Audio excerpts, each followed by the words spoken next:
Hey guys, Mike here, West Minton Outdoors. I got a new fish finder that I wanted to share with you guys. It's one of those little handheld ones. I'm going to give it a shot out on the ice and see what it does. Now I went and built a little stand for it and put it in a little case so that when I'm sitting out on the ice, it's not just sitting there, and it's up on an angle so that when I'm sitting there fishing, I can just kind of look down and see it. So we'll get set up and we'll show you what we did with it. So it looks like we have an ordinary lunchbox here, but really, mind the cat. So in this pouch here is where I have my lanyard. This is an attachment so you can put it on the front of your boat or kayak or something, and of course the instructions. And then if you open it up, sorry, I'm trying to do this one-handed here.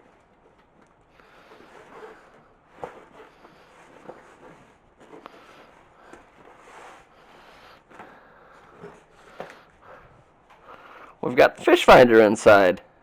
So we've got our float and our transducer right here with our cable.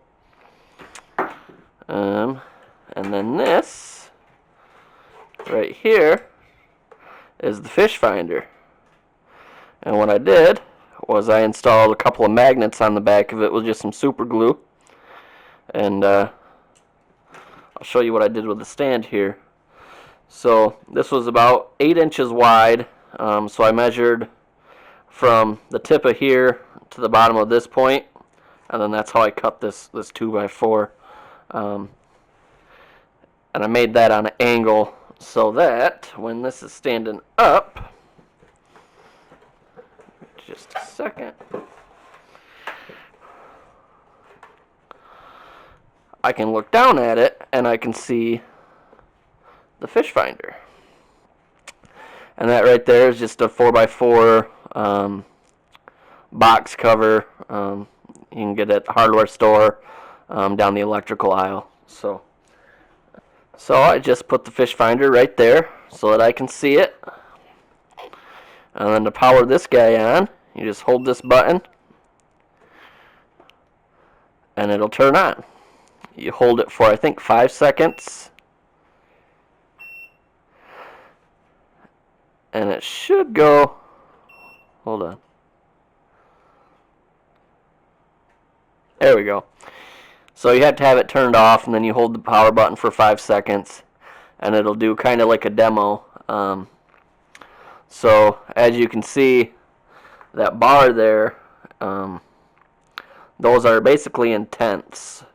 So whatever depth reading you're getting, you divide by 10, and whatever bar that is, that dot's at, that's what depth those fish are coming in at.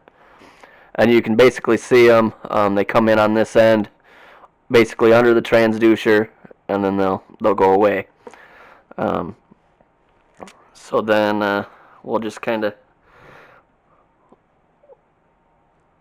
power this down to get out of that mode. We'll just turn it back on here. And to turn it on, you hold it for 3 seconds. We'll just kind of go through the setup here. So you hold this button for 3 seconds.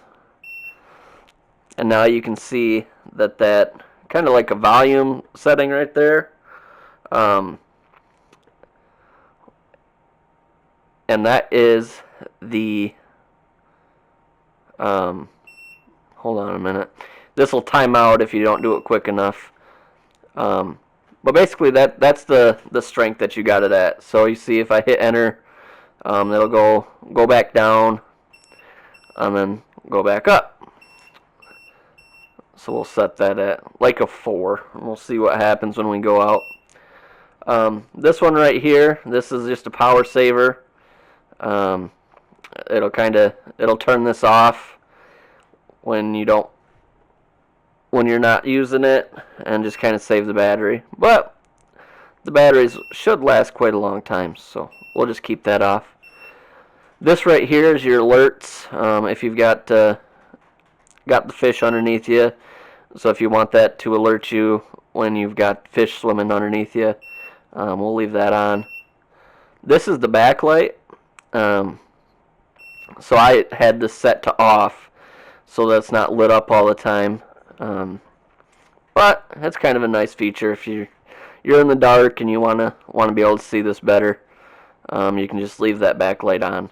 Otherwise, every time you hit a button, it will light up. So I'm gonna turn that back off. And that's it for the settings. We'll let that time out. This FT and an M right here, this is for feet or meters. This is America, so I will leave this set for feet because I don't know how to read meters. So that's pretty much how you use this guy. We'll probably do a video out in the shanty and show you guys what we're doing with it. Alright guys, so that's going to conclude this video.